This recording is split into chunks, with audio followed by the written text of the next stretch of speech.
Welcome to Nim and Nylene's Nightmare Cottage, where we discuss dark locations, sinister media, and other tales of the macabre. I'm Nim. And I'm Nylene. Let the nightmare begin.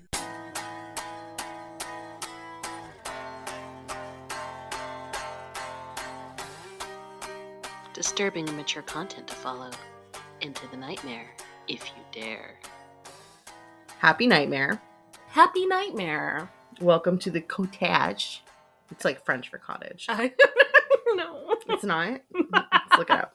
Oh. French cottage. Cottage. No, not. It's an antique store. What is a French cottage called? A gîte. It's G with an I with a little hat and a T-E. I'm sure that's not how it's pronounced. It's pronounced zeet with a ZH sound as in vision.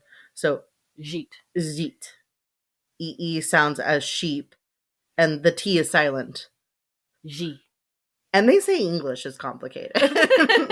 So, French cottage is G.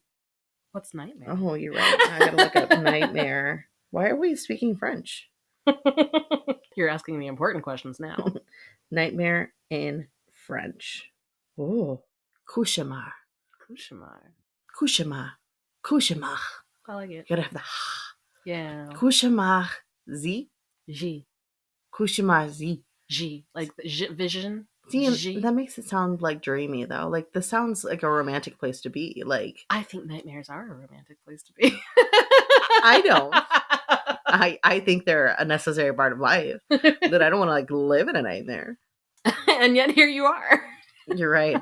It's just my existence. I've learned to accept it at this point. You made this choice. No. Choices sometimes are not choices. Forced situations.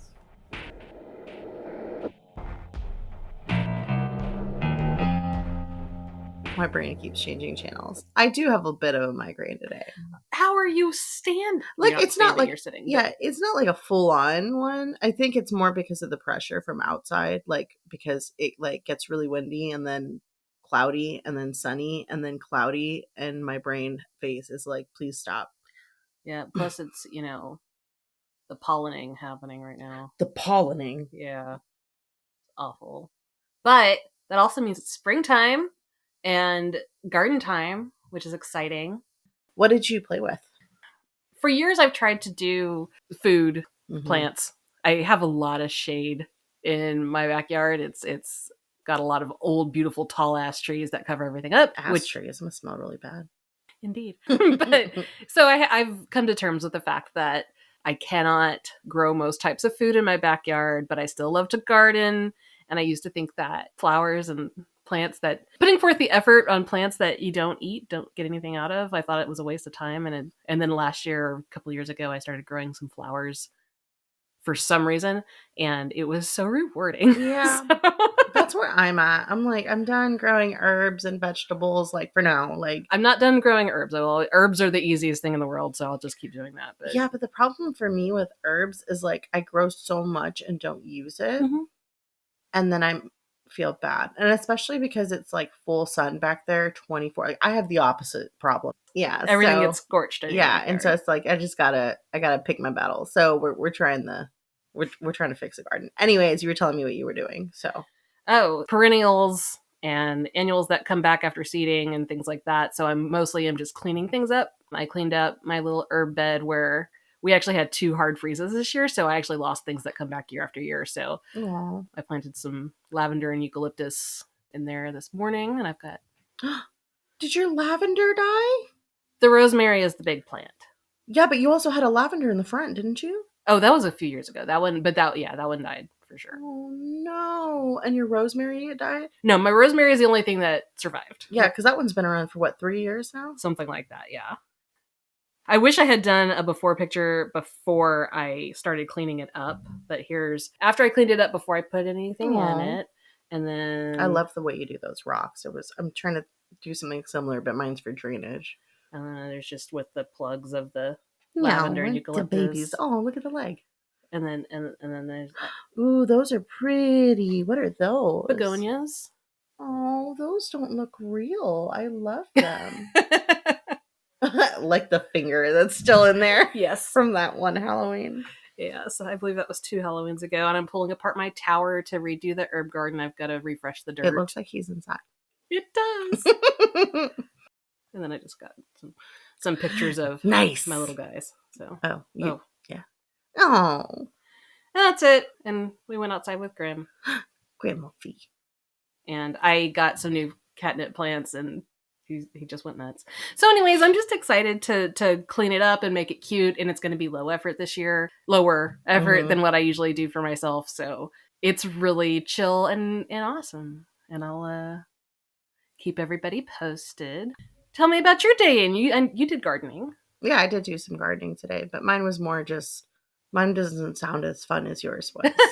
I've just been like digging around my irises and trying to, because I have the new build, so the landscaping was basically just the worst kind of dirt that you could imagine with layers of whatever trash they had all over because like they just like, and the like tarping, and then there's some glass from, because they were always drinking on the job, and That's nice. like, yeah, it's just like lots of stuff. But so I'm having to like dig through that. But what was really cool, I was actually playing with the clay, because like there's so much clay, Yeah, but like there's so many different colors of it. I love like picking up big clumps and like tearing it apart. And there's like, because there's this one that's like red, like the most beautiful orange red. And I was doing swatches on my arm. nice. There's really beautiful orange red. And there's another one that is like a blue, not an indigo, not like a powder blue, almost like, it was a really pretty, like steel gray blue kind of situation. It was so pretty. And then we also have a lot of stands. It was just fun seeing all the different colors. And I found a lot of rocks that like some of them look like they might have gems in them. So I'm going to clean them up and let Sebastian play with them. But I'm trying to get to the point where I can fix the garden up so that I can like get all the water draining out of it properly. And then I'm going to let him play in it and plant stuff. But yeah, I just wanted to make sure it was safe at first, because currently it is not. And Dojo, my nightmare puppy, keeps being a nightmare and going in there and eating the plants and the dirt and digging, just leaving paw prints everywhere. And then he gets on our bed, and then he like there's little like paw prints, or like he'll like have like dirt caked in his feet, and he'll just sit there licking it. So there'll be little flakes of dirt all over my white comforter. I'm sorry, you have a cat, a dog, and a 3-year-old, and you have a white comforter? I didn't have the 3-year-old or the cat when I bought the comforter. Fair. How's that going? Is it still white? Yeah. Nice. I mean, I bought it was more cream, but it's like a white cream.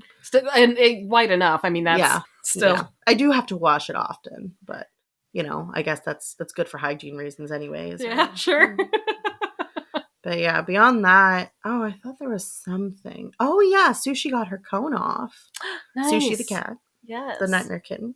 She got her cone off finally. I was taking bets on what her first thing that she would be doing was. I thought she would get the zoomies immediately. That didn't come until like later that night. But she started with literally licking herself for probably 45 minutes. Well, she hasn't been able to bathe. Like, that's cats bathe themselves. It's part of their. It was to the point where she had fur like pulled at her feet. Aww. From all the fur that she had like licked off her. But yeah, she was getting like dandruff and stuff from like not having been able to like. Yeah, but she's great now. Like you can tell she feels better, because she's been running around, stalking the dog, scaring the crap out of him, making him mad. Aww. And just terrorizing everything in the best way. Like, she's so cute. The cute aggression is very real. Yeah. Like, every time I see her, I just pick her up and kiss her until she meows, and then put her down. Yeah, I do the same for Grim. And I actually frequently, multiple times a day, aggressively tell Monkey, look at how cute he is. Look at how cute. You're not looking. He's so cute. Look at him.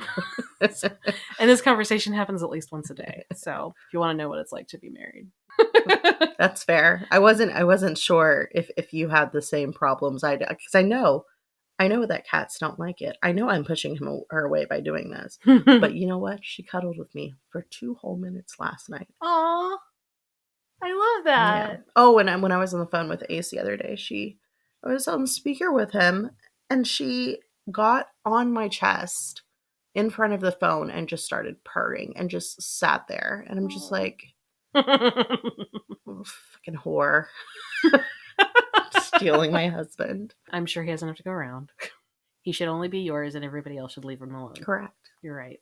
I apologize. I know, they always want to cuddle with him. He's snuggly. I know, but like, that's what he tells me. He's like, you could join the cuddle pile. And I was like, I don't want to join the cuddle pile. I don't like to share. I want to be the cuddle pile. Yeah. But you were saying something. Yeah. So you had mentioned Sushi and her cone. She was featured. We have put a new section on the webpage. By we, she means she. Right, sure, but whatever. We've put a new thing on I want you to get credit for the work you do. Well, the name of the section is called Nim's Nightmare. So, I mean, wow. I did put my name on it. So you're just taking my pictures and using them for your webpage? I'm just kidding. Yes, I am. I have a hard time really classifying it because I don't want to pigeonhole what that space is going to be. Yeah, no, that's fair. But, it'll be part, maybe show notes for this part of the podcast and part I just want to show off my garden or bitch about something. I don't know. Yeah. We'll see. We will see what happens. That's fair. Maybe I'll break in one day and do my own post. You should do that. But if you would like to see Sushi and her cone of shame, you can check that out on nightmarecottage.com and click on Nim's Nightmares. That was me clicking. That was the clicking sound. I could put a sound effect in. Wow, you don't like my sound effects? I actually love your sound effects. I think I could do really great sound effects, actually. Let's do it. Like what? I can't whistle. Well, damn, I was going to say whistle. This is coming out. Nope, after. This is coming out after, but we are recording it before St. Patty's Day. Yes. And Dojo's, my nightmare puppy, he turns 10 this year. 10? On St. Patty's Day. Aww. Yeah, he's an old man. Yep. Grim just turned 2. No. Last week of February, so yeah. The baby. No, he's not. He's a grown ass cat now. No, he's still baby. He'll always be baby. Exactly, he baby. So yeah, we're maybe I'll force you to do a birthday celebration. I'm sure he'll look terrified on any pictures I take of him because he always looks horrified at whatever's happening around him. But he's part Chihuahua, so that's to be. But the good kind of Chihuahua, not the weird. Are you Chihuahua shaming people? I'm not shaming people. I'm shaming the dog. Like Applehead Chihuahuas are cute because they're small, but they're also so ugly that they become cute. They're that, but like, like in the way that like a really scruffy dog is just so ugly it becomes cute. Yes. Like that. So nobody come at us. Sorry if you have an apple head. I have a deer head and it's better. So. Oh, you should send all of the pictures of your dogs and cats yes! to nightmarecottage@gmail.com. For real, anyone who has any kind of pets, I don't care what kind. Including applehead chihuahuas. Yes, including applehead chihuahuas, because honestly, I love all animals. I don't care. Honestly, I would love to see, like, if you guys have, like, any different, like, any, not dogs or cats, but I love dogs and cats too. Send us pictures of any of your pets or familiars or whatever you got. And their names. Please. Yes. And thank you.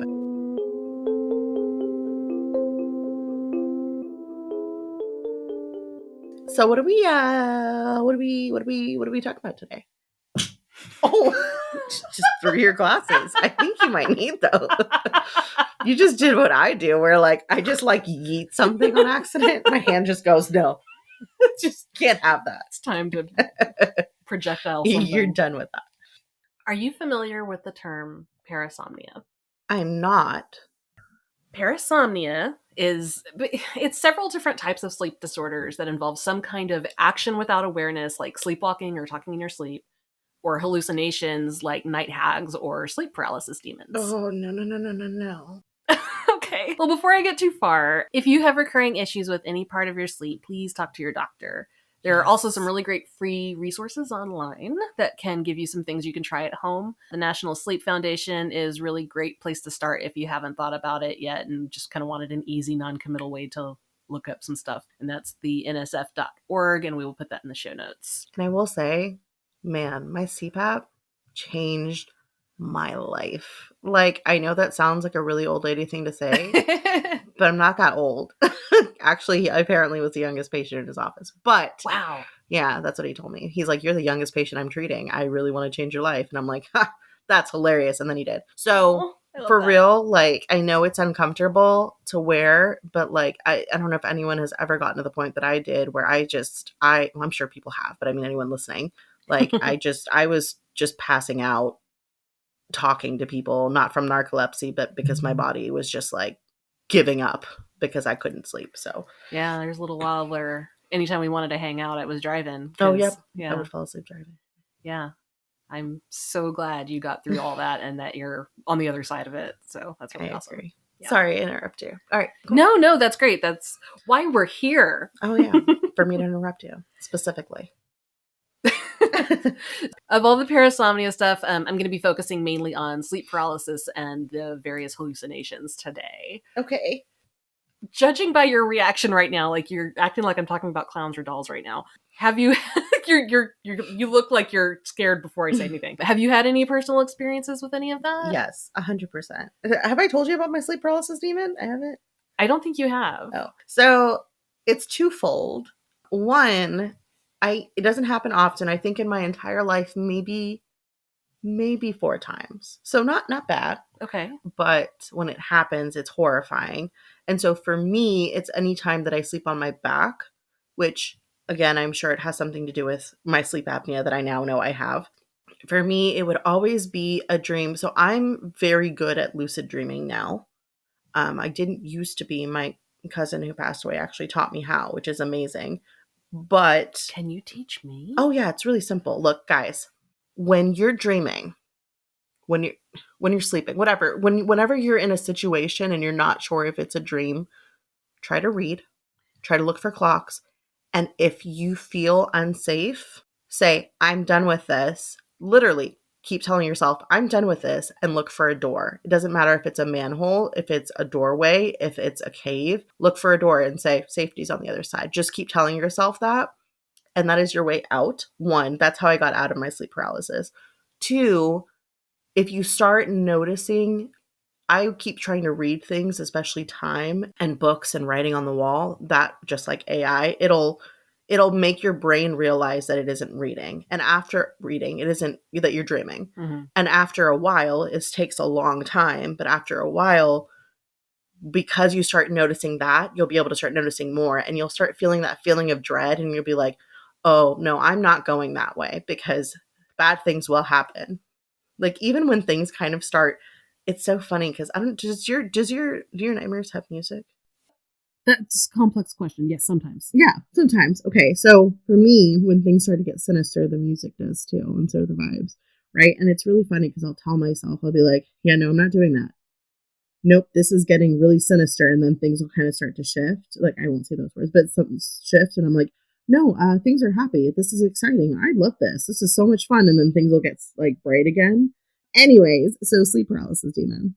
You look I overwhelmed you. No, I am so fascinated with everything you're saying right now, and I really want to talk a lot about it. Yeah. But so sleep paralysis demon. So like I said, it's only happened a few times in my life, but whenever I'm sleeping on my back, it's usually a dream that starts to get very sinister. And then I start feeling breathless, and I start feeling a weight in the center of my chest, like on my sternum. And usually what'll happen is things will get really dark, and everything around me starts to get very dark, and like almost like I'll be in I remember one of them specifically that it happened in. I was in a house, all the lights turned off. I saw a stairway with a window on it. I started going up the stair. It was like a turning stair. Started going up the stairs, and I saw her in the corner. She's my sleep paralysis demon. And I want to say that it's a woman just because of her frame. Mm-hmm.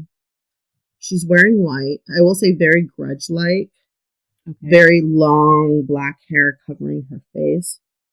And for me, it's very much like the Dementors in Harry Potter, where they she kind of gets really close to me, but she has nothing. Like where her eyes are, it's just black pits. Where her mouth is, it's a big black pit, and it gets wider and wider and wider, and she just ends up right in my face. And every single time she gets right here, sorry, I'm covering my face if I'm not able to be heard, but like in a silent scream. Yeah, well, she gets this close to me, and then she screams every single time, and that's what wakes me up. And when I wake up, I'm usually stuck like this, and I'm going like trying to scream. Again, it's only happened a few times. You look horrified. No, this is amazing. I mean, it sucks for you, but yeah. So, but it's funny because I told my mom about this because one of the times that it happened, I was in my parents' house on the couch, and she was right outside the door, and I could hear her, but I couldn't move, and I could hear my heart beating very slow, and I couldn't breathe, and I couldn't move. I was just like stuck, and I was trying to scream, and I was finally able to just scream like with everything I had. I was finally able to move, but I heard her right outside the door, and so I told her about it, and she was like, "Oh, you're trying to astral project," and I was like, "I'm sorry, like, I'm sorry, what?" And she basically was saying that there are a lot of women in my mom's side of the family that claim to be able to astral project, and that it usually starts with a form of sleep paralysis where they can feel themselves being pulled out of their bodies. And she's like, just go with it. And I'm like, I will not be doing that because I would like to stay in my body. Right. I want to stay in it. So, because yeah, that was one of the big things. She's like, just make sure you get back before the sunrise, otherwise you'll get stuck. And I'm like, why are we just saying this? Like, oh, make sure you get to the store on time, or they'll close the doors behind you. Like, no, ma'am, this is a little bit. No, I'm good. I'm here. So that's my story and why it was horrifying when you said those words. I've taken it over the whole thing. No, I think you'll see why here in a bit, but I'm very glad that you were willing to tell that story. Okay. So I'm gonna go ahead. I've had two very specific times where I've had sleep related hallucinations. Mm-hmm. They aren't as cool as yours. What do you mean sleep related hallucin? Like I've had one where like I was really sick and I had a fever though, but like I was having a nightmare and I couldn't open my eyes, but I finally got them open and the nightmare kept happening in front of me. But like it was like in my room, but everything was like kind of overlaid. Does that make sense? Like as if there was a projector. Right. Yeah. I mean, that's a thing. No. I mean, there's all sorts of, this isn't that. The one I'm specifically going to talk about, it was actually just a few years ago. I woke up and I was looking out of the door of my bedroom, which like looks into the hallway with the living room off the side. Living room lights were on, which was normal because Monkey stays up way later than me. I could hear whatever game it was he was playing. But something felt strange and a little wrong. I hadn't noticed I couldn't move yet until a giant fucking spider leg crawls in through the door from the ceiling. Oh. And then another one. And then I see its body. It was very realistic. Like everything, like I could feel like it's still vivid to me now. I'm not afraid of spiders. No, but a giant fucking one coming through. Yeah, like the size doorway. of a fucking century-old tortoise, like a huge fucking not cool. Yeah, on the ceiling, crawling into my bedroom, while I can't move in my bed. But yeah, I just remember being flooded with concern, but I was also strangely calm. Like, I think it's because I couldn't move, because I have a jump reaction to bugs in general. You've seen it, yeah. we call it bug face. We call it bug face. But yeah, I don't remember how I got out of it, but it was so clear. Like I can see it right now, crawling into my room. Anyways, to get into it, because we've been like, it's fine. I had a lot of fun with the last one, and we were kind of bullshitting in that one too. So, but yeah, so to get into the nitty gritty, I'm going to break down sleep paralysis a little bit. Okay.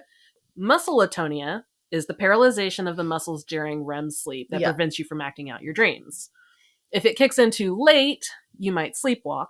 If it kicks in too early, you'll still be conscious, but you'll be unable to move. Frequently, this causes fear and panic, but you're still kind of in a dreamlike state, so you're flooding your brain with fear, which frequently causes terrifying images or imagery to creep in. Sleep demons are vivid hallucinations of a being of some sort. Yep. Your sleep paralysis demon, that's what that is. Yeah. They take a lot of forms, but a lot of them have a lot of similarities which I'll get into in a bit. Okay. There's 3 main types of sleep hypnopompic or while awakening hallucinations. If I have one tonight, I swear to God, I'm going to astral project and turn into a spider and attack you. I have sources in a link that will help prevent that from happening. We'll talk about that at the end. Prevent me from tools to use to keep yourself from having attacking you. I'm like, what are you putting a protection spell on yourself? No, we're gonna have dream battles. Dream battles? That sounds awesome. Yes, so we have to have dream battle training. Oh my God, I love all of this. Me too. You should write that book. Yes. That goes with the vampire lore. That's a whole other thing. Okay. This being in here when I'm editing will remind me to write this shit down somewhere. So first I'm going to talk about the intruder hallucinations. This is frequently the shadow type people or various monsters like your sleep paralysis demon, either seeing them in vivid detail. I have goosebumps. Or as a silhouette. I'm so sorry. But, this is the Nightmare Cottage. It seemed eventually we should have talked about this. So. Yeah. Are you okay? Yeah, no, I'm good. I'm just going to sit over here and twitch. It's fine. I feel so bad. Why? This is the night. You just said it's a Nightmare Cottage. I know. We literally tell stories to make people uncomfortable. All right. It's usually me you're making uncomfortable, but it's fine. But you must be protected at all costs. Okay, well, you can protect me after. Just scare me first. Okay. Either seeing them in vivid detail or as a silhouette, or even just sensing them behind you when you can't move. In most cases, even if the figure is barely visible or not visible at all, you're super hyper aware of their presence. Next, we have pressure of your face. Next, we have pressure on the chest, which is, so sometimes this is accompanied by a demon, a hag, or other grotesque creature crouching on your chest. Sometimes it's just a feeling without an obvious entity. Physical pressure, shortness of breath, and sometimes a sense of being strangled are the primary symptoms for that one. Mm-hmm. Yeah. And then finally, of the 3, there are movement hallucinations. This is when the intruder hallucination sits down next to you and you feel the bed move or any other feeling of movement during a sleep paralysis episode. Oh, I hate that. If the sleeper is feeling themselves move, they do not have control over it. Oh. So there's also hypnagogic, if I'm pronouncing that right, or while falling asleep hallucinations. Mm-hmm. I have those all the time. Like the ones where you get kind of twitchy? Yeah. Some of them can get more vivid than others. Yeah, no, Ace scares the crap out of me with that. He because he has the twitchiest little legs when he's sleeping, and man, because I'll be about to fall asleep and I'll just all of a sudden the whole bed will I'm like, why? Or when you panic. like in school where you would see somebody jerk awake. Yeah. When I got to this point where I found this term and what this is in my research, I was already so deep and I still had so many open lines. I'm probably going to come back and do a story just on the while falling asleep hallucinations, because there was a ton of that there too. But I already wrote a lot more today than I normally do. No, but hold on. You said you get a lot of the while you're falling asleep ones. Tell me more about that.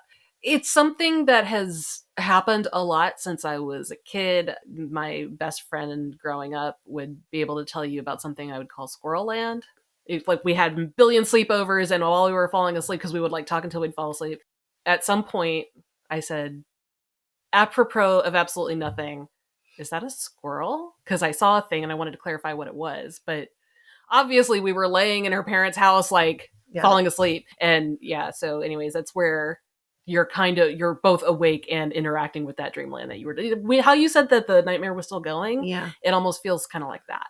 Okay. Interesting. Yeah. I will try to write down some of those as they happen between now and whenever I get to that that episode. That sounds interesting. Yeah.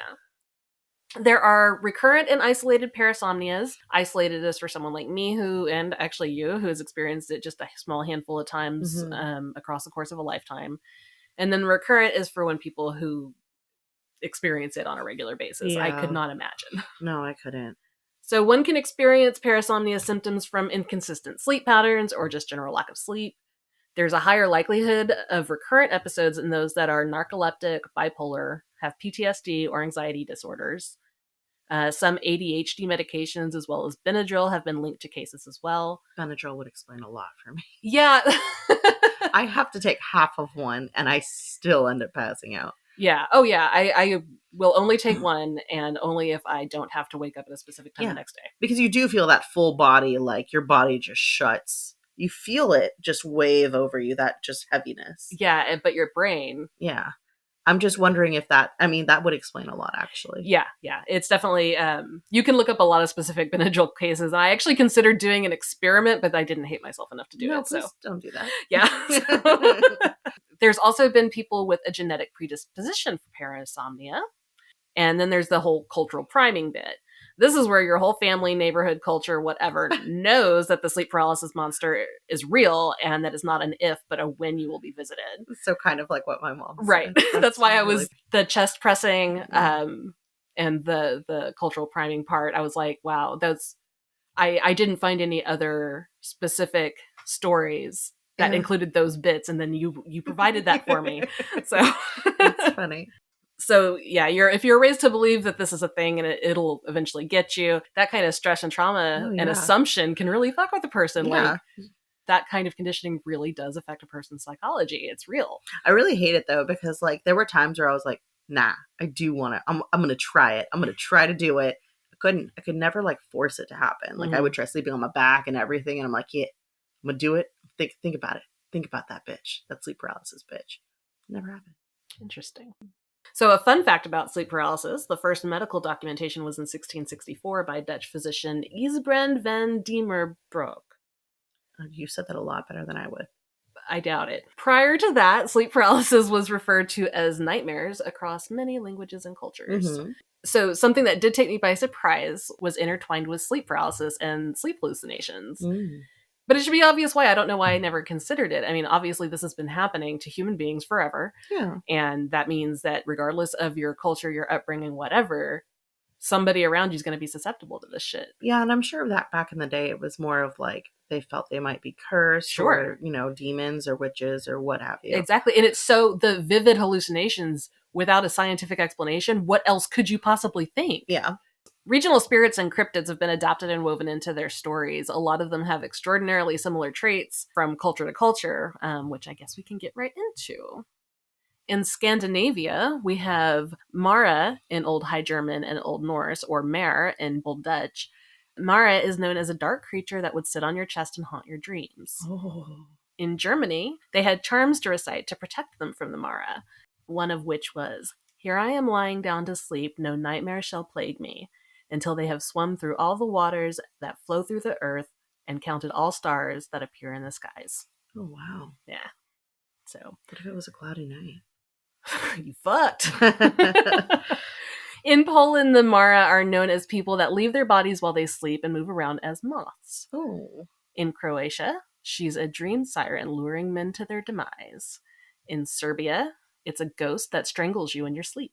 As you might have realized, Mara or mare is why we call them nightmares. Yeah. In Japan, sleep paralysis is referred to as kanashibari, which translates to bound up with metal. As sleep paralysis manifests in many different ways, so does kanashibari, because it can be instigated in different ways. If a person is possessed by evil spirits called tsukimono, it can cause sleep paralysis in that they prevent them from moving. Makurageshi are other demons that possess people when they sleep. They are known for turning people around in bed so their feet are at the top. Oh, God. People would wake up to see a fucked up looking child sitting on their chest. No, why would you say that to me? My kid's probably going to crawl on me this... Oh, sorry. But he's not scary. He's really cute. You have no idea how many times he stood behind me going, "Mama." He's perfect. Oh, God. So, and there was also, and the Makurageshi will also like to flip your pillow around. Oh, that's good. You can get the cold side of the pillow. Well, there was an ancient belief that that your soul leaves your body when you sleep, but if your pillow is flipped around, you won't be able to come back. And your mother was concerned about you not being able to come back, right? Folklorist Miyata Noboru says that in the past in Japan, dreaming was thought of as a way to go to another world. And in order to dream, people would kindle a sleep-inducing aroma into their hakamakura, or box pillow. The pillow was their mode of transportation in the other worlds, and if they had them flipped by the Makurageshi, this would bring disorder and terror. Oh, that's fascinating. Priests and sorcerers could also be the cause of kanashibari. They could use their spiritual workings to inflict it on people to various ends. And then ghosts were another culprit for causing kanashibari because, of course. Every time you say kanashibari, I hear Enter Shikari. It's a band. Never mind. I'm old. Heading over to Brazil. Do you know Portuguese? Please don't make fun of me. I won't. La pisadera? Pesadilla? Well, it's probably different in Brazil because it's Probably Portuguese. because Portuguese isn't Spanish, but Yeah, Pisadilla. I don't know how. I mean, I don't know Portuguese. I know it's very close, but to us, but La pisadera okay. is known to be an old hag that will target those who have overeaten with sleep paralysis and the pressing of their torso. That makes sense, like because when you eat too much, you fall asleep. Exactly. She's used largely to teach the importance of moderation and humility to children, but the tale varies from town to town. Speaking of old hags, in Newfoundland and parts of the United States, the old hag is a prevalent conveyor of sleep paralysis. I wonder why they're old. It's probably the terror response. Mine's young. Really? Well, I mean, I can only tell because her hair is black, like jet black. And you're comparing her to the girl from The Ring. From The Grudge. From The Grudge. Just because her skin...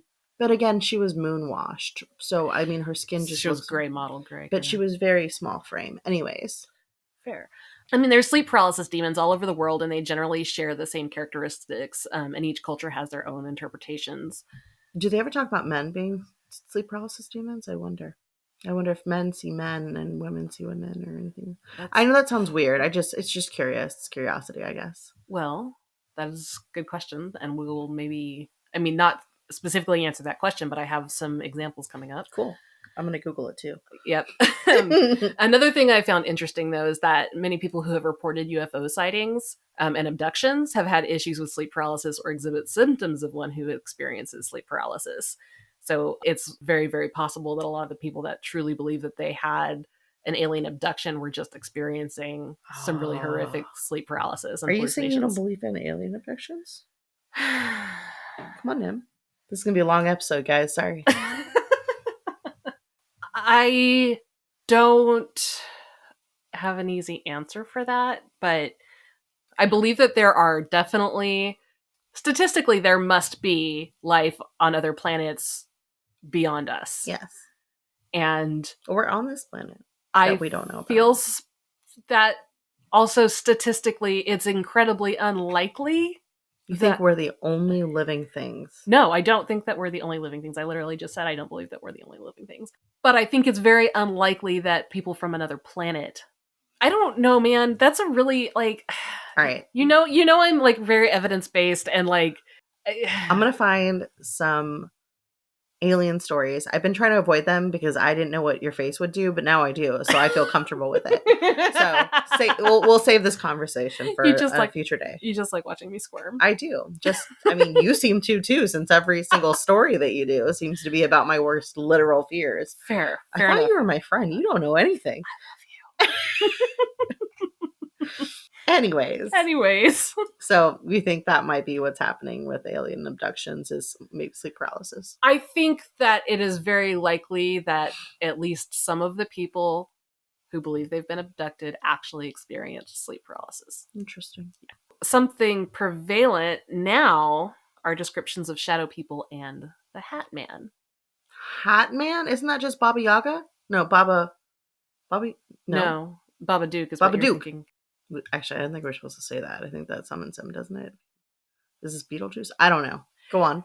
So the Hat Man is the one that Monkey has experienced. Oh, gosh. I was watching The Nightmare, which is a documentary that tells the stories of several people who have experienced frequent sleep paralysis, and one of the people was describing the Hat Man, at which point Monkey stopped and pointed and said, "That one's mine."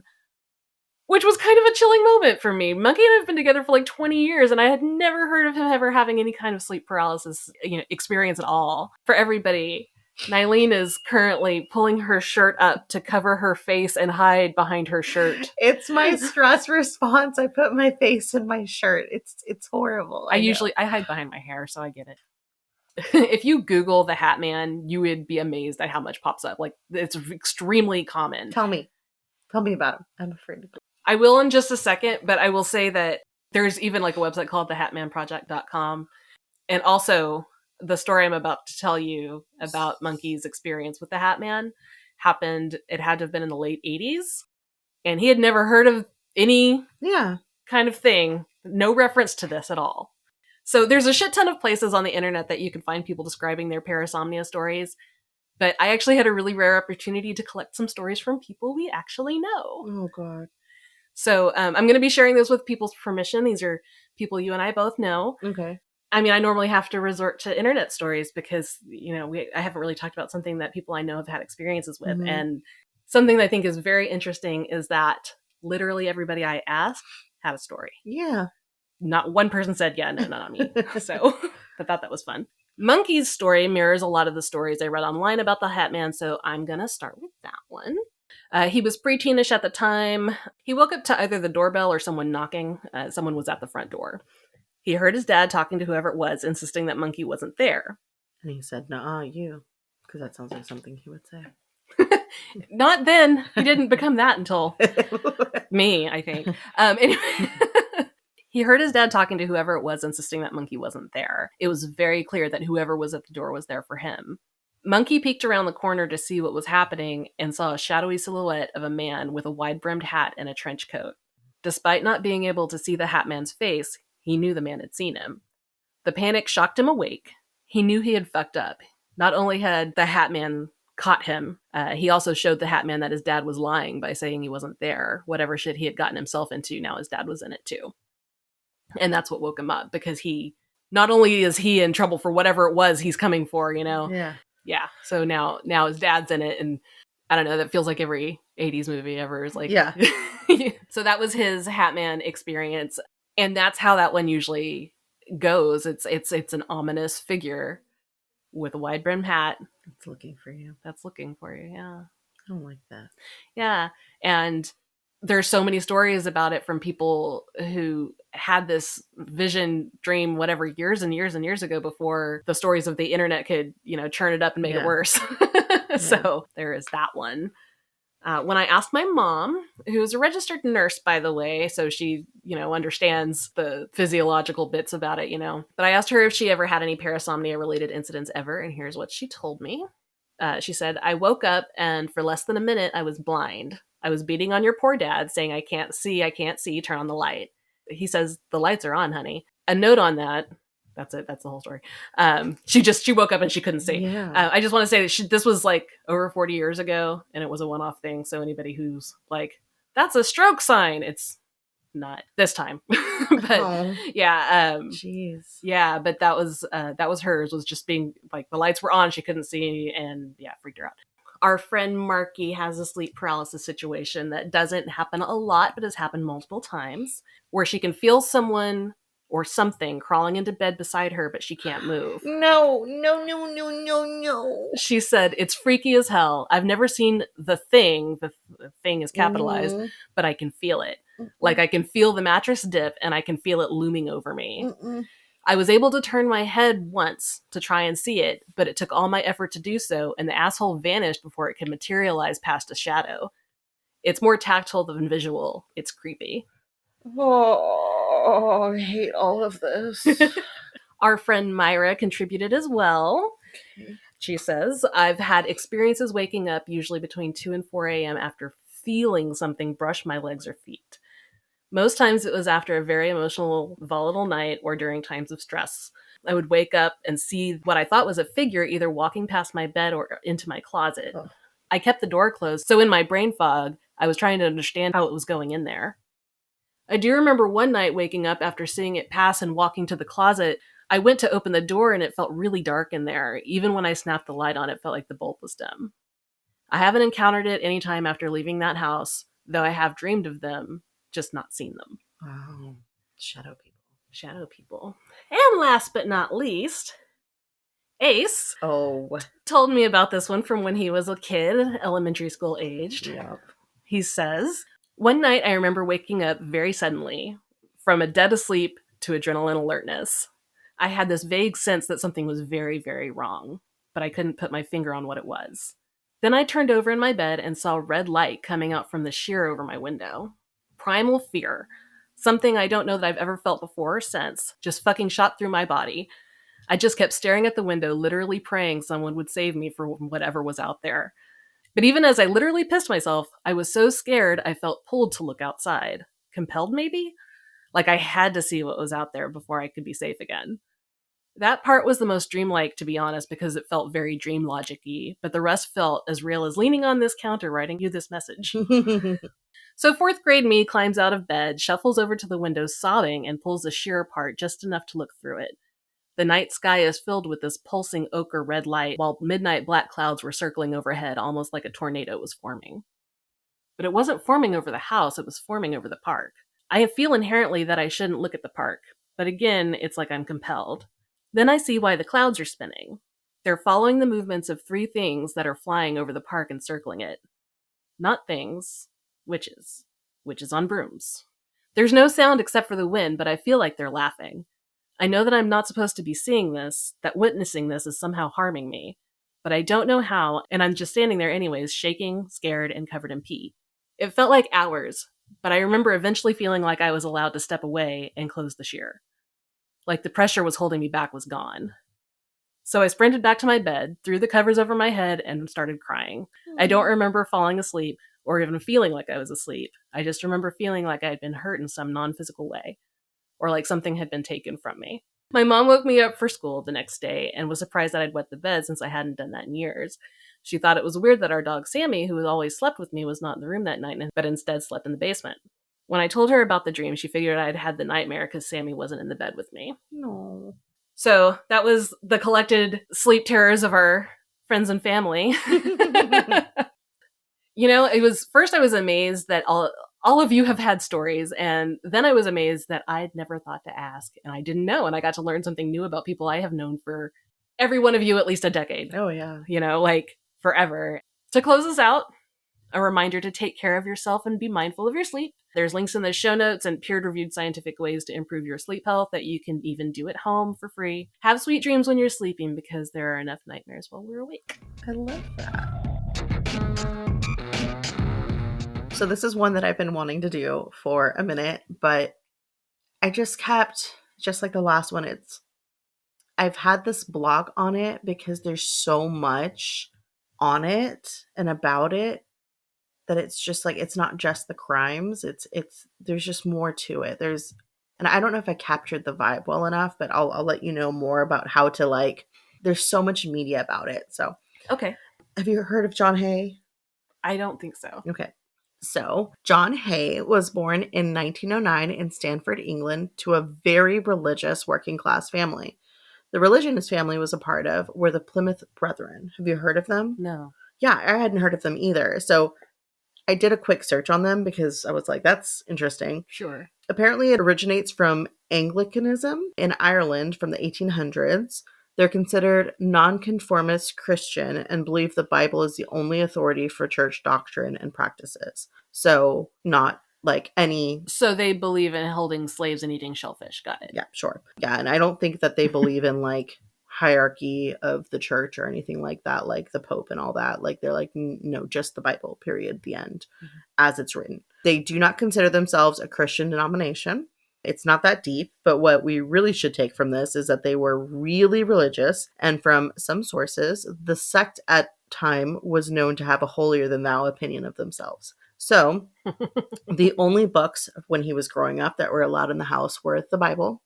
He wasn't encouraged to have friends outside the house. Like his dad had built a huge fence all the way around the house to keep the outside world from penetrating them. He was very smart. He sang in the choir, and he could play the piano. He even got a scholarship to go to a private school at the time. But even at a young age, he did show some troubling signs and some weird behavior. He was known to tell a lot of lies, and he would bully people. And as he got older, he stepped away from his religious beliefs, but still seemed to hold on to his belief that he was better and smarter than most other people, that he could convince people to do what he wanted. And that was the most important part. Manipulative. Yes. At one point, he suffered from reoccurring religious nightmares. But beyond this, he had a relatively normal, loving childhood. He just seemed to be a little bit off, right? So, as John aged out of school, he pretty much immediately fell into a life of crime. At age 21, he was fired from one of his jobs for stealing from the cash box.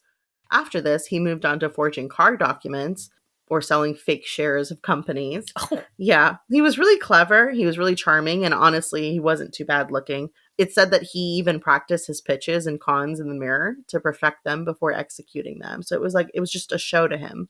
In the end, most of his crimes did catch up to him, and he was imprisoned and released a few times over the years for fraud or forgery. He would do anything to get rich and not keep ending up in jail.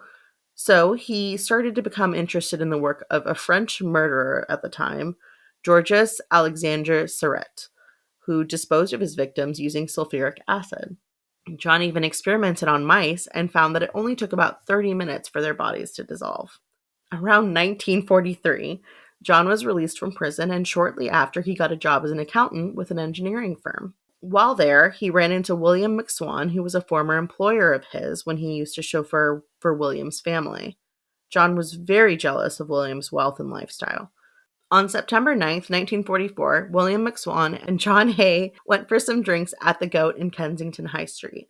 After they went to 79 Gloucester Road, where John had a workshop. Once in the basement, John hit William over the head with a lead pipe and stuffed him into a 45-gallon drum. He put on a rubber apron, gloves, boots, and a gas mask, and poured concentrated sulfuric acid over the body. He stated it only took 2 days for the body to be dissolved enough that John was able to dump the contents into a manhole that was in the basement. John then went to William's parents, who he knew very well from his previous employment with them, and he told them William had gone into hiding in Scotland to avoid being drafted for the military service. This was smack in the middle of World War II, so the idea that William would go into hiding to avoid having to fight wasn't the craziest thing in the world, and he even kept up the ruse by sending them letters pretending to be their son. Oh, wow. This is a clever plot. Yep. Completely skipping ahead here to July of 1945, it had been about 10 months since William McSwan went missing, and John was now living in William's parents' house and had taken over William's job of collecting rent for the properties. The war was starting to come to an end, and the McSwans were asking more and more if John would be coming back soon, now that, all the pressure of the draft was over. Well, John didn't like all the questions, and he decided to lure the McSwans to the basement on Gloucester Road. He told them that their son was still in hiding, but had come back from Scotland for a quick visit. Once there, he hit them over the head and disposed of their bodies in the same way as their son, William. This is the same way that Jeffrey Dahmer got rid of his victims. He would put them in a 45-gallon vat of acid. I didn't know that. Yeah. Oh. So after disposing of their bodies, he cashed their pension checks and sold all of their properties for about £4,000, which is about 250,000 US dollars in today's currency. Fast forward to 1947. It's been about 4 years since the first 3 murders and the fraud that had happened. I'm sorry, go back. Mm-hmm. How did he get that money? So remember, he's really, really good at forging stuff. Right. So he basically just forged Makes stuff. sense. Yeah. Sorry, I'm caught up. It's okay. So fast forward to 1947. It's been about 4 years since the first 3 murders and that fraud that he did. Unfortunately, John had really liked to gamble, and he was now out of money. $250,000. Jeez. Yeah. In 1945, 47 money. Yeah. So to combat this, John set his sights on Archibald Henderson and his wife, Rose Nee Berlin. The couple was selling a house, and John played the part of eager buyer, and they became fast friends. At some point, Rose invited John over to their house to play the piano for a housewarming party. Remember how I said he was such a talented piano player? Well, while he was at their house, he decided to steal Archibald Henderson's revolver for future plans. So John then rented a small workshop at 2 Leopold Road in West Sussex and moved some acid drums over there from the Gloucester Road basement. On February 12, 1948, John invited Archibald to his workshop to show him a new invention that he had. Upon arrival, John shot Archibald in the head with the revolver he stole from the Hendersons' house. He then went back for Rose and lured her into the workshop by telling her that her husband had fallen ill and he needed help. Upon arriving, he shot her as well. And Haigh stuffed their bodies into acid drums then forged a letter with their signatures and sold almost all of their possessions for another 8,000 pounds, which is about 500,000 US dollars in today's currency. Wow. John sold everything but their car and their dog, which he decided to keep for himself. Like, how rude, that poor dog. Maybe he took good care of the dog? I know, but that's so sad. You killed its parents. I know. So around 1949, John was living in London. He was living in the Onslow Court Hotel, which sounded like fancy digs to me, especially for the time. He was one of the very few young bachelors living there, and most of the long-term residents were older, wealthy women, some widows. So John set his sights on one older widow in particular, Olive Durand Deacon, age 69. Nice. He overheard Olive mention that she had an idea for fake fingernails that she thought would really take off. So John, being the helpful guy that he was, mentioned that he was an engineer and that his company was very interested in her business, and asked her to join him at his workshop to go over the prototypes for the business venture. On February 18th, 1949, Olive met John at the front desk of the hotel, and they drove to the workshop together in his car to go over business ideas. Don't do it. Upon arrival, he shot her with the same gun he used on the Hendersons, took off all of her valuables, and put her in an acid bath. 2 days later, her friend Constance reported her missing. Now, John was seen with Olive pretty publicly before her death, so investigators began to look into his background. They found that John had a record of theft and fraud, which gave them a reason to search his workshop. While there, they found a dry cleaner's receipt for Olive Durand Deacon's one-of-a-kind Persian lamb coat. They had also found a pile of trash behind the property. Okay, warning. This is about to get really graphic and really gross. Okay. You've been warned. Please fast forward if you are squeamish. I can't. Fast forward through your life. So I mentioned earlier that at the Gloucester Drive workshop, he had a sewer drain in the floor where he could dump the remains, right? So he dumped them and they would be gone. Well, he didn't have a floor drain in the new workshop. So he would just dump the contents of the acid drums in a pile of trash behind the property. So in this pile of sludge, we'll call it, they found 28 pounds of human body fat, a partial human foot, pieces of a pelvic bone, 2 discs from the lower spine, human gallstones, and a piece of a denture, which turned out to be Olive's. Oh. It's just so vile. It was, I don't know why, the fat and the gallstones got me more than the bones. Well, yeah, because you think about bones, but you don't think about the other remains that might survive something like that. Yes. It's just, like that doesn't survive a cremation. Yeah. Well, I mean, I don't know, gallstones might, I don't know, but ugh. So all of this was, of course, more than enough to arrest him for, even before they knew who the body parts belonged to. So during questioning, John Haigh asked the detective, quote, "Tell me frankly, what are the chances of anybody being released from Broadmoor?" End quote. Yes, your face. This was a high security psychiatric hospital at the time. It's come up in 2 other cases that we've discussed. And it's funny, like, I don't even know until like later on.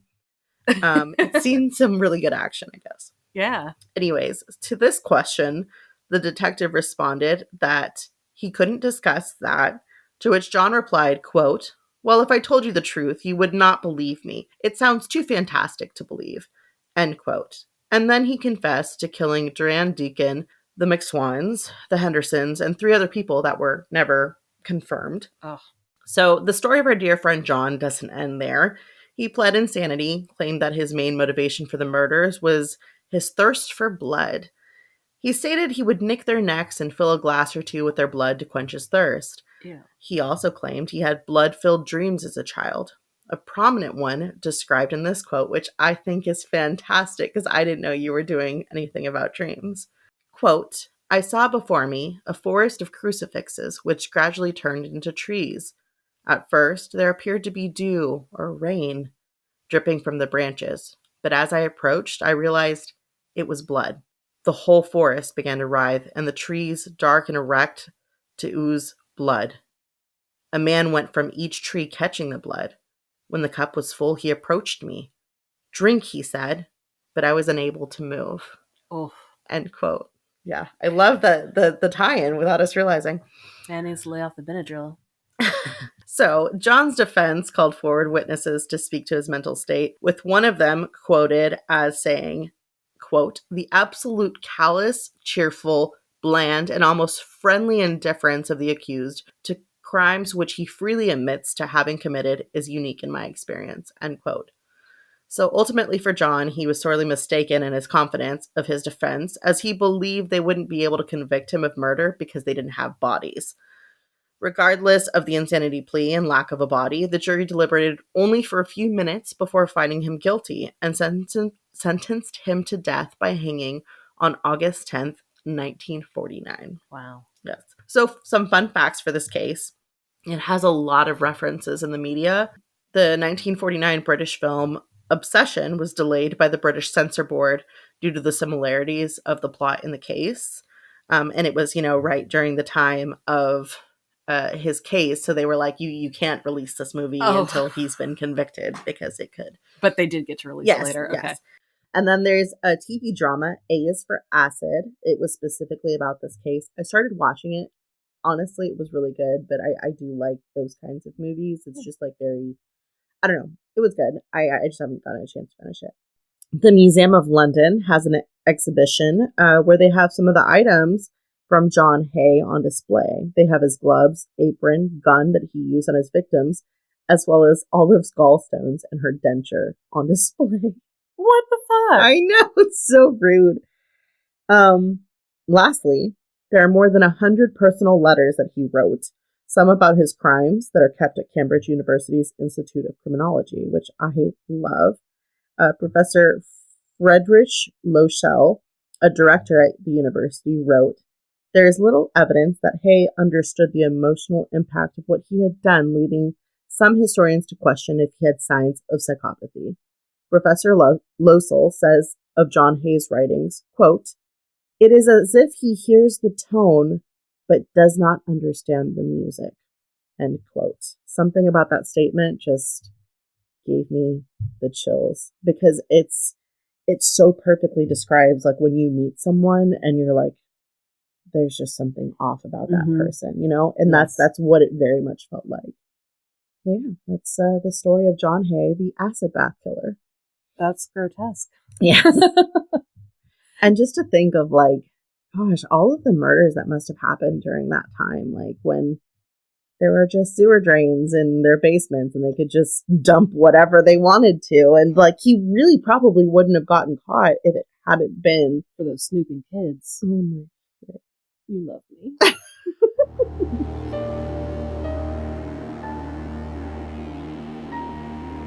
Have you ever seen a ghost? I don't know. I don't know if they're ghosts. I'd rather next that question. I don't want to talk about that. Did you go to prom?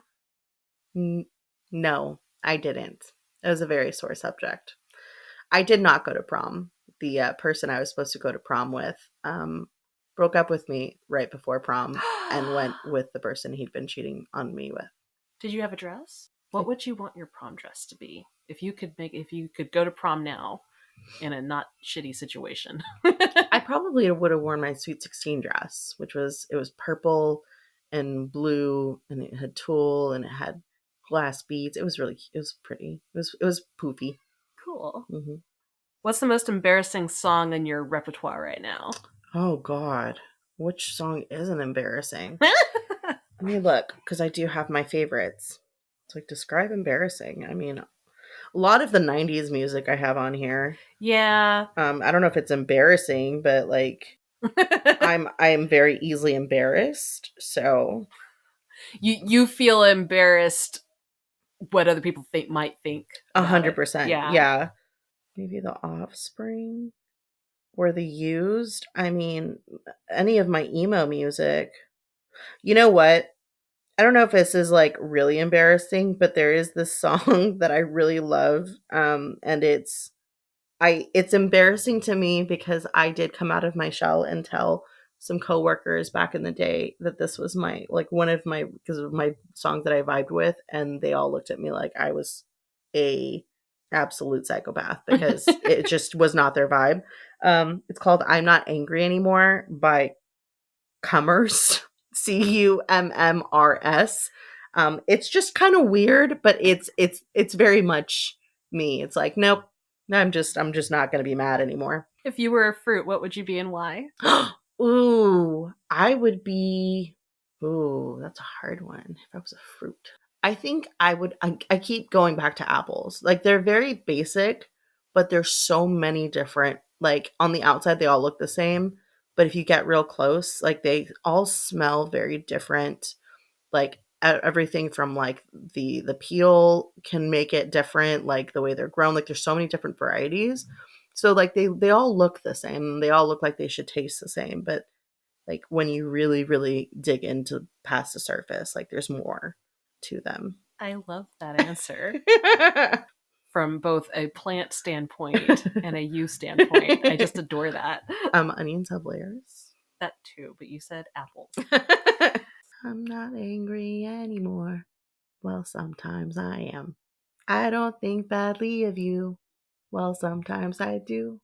When you were a kid, Mm-hmm. was there a stuffed animal or a toy that you gave a name to that you remember still? I'm sure there was. But nothing that stuck. No, nothing that stuck. Sorry, boy. Ace's was Tic Tac, and now Sebastian has him. The actual Tic Tac? It's a little orange dinosaur, and he named him Tic Tac, which is funny because then Sebastian got a dinosaur named Terry Tops, but he also carries around Ace's old Tic Tac. Oh, It's really cute. He got some great New York boobs. New York boobs? Yeah. What makes them New York boobs? I don't know. It's from What We Do in the Shadows. Oh. It's got great New York boobs. I can't do the accent, Laszlo. Ace can. Yes.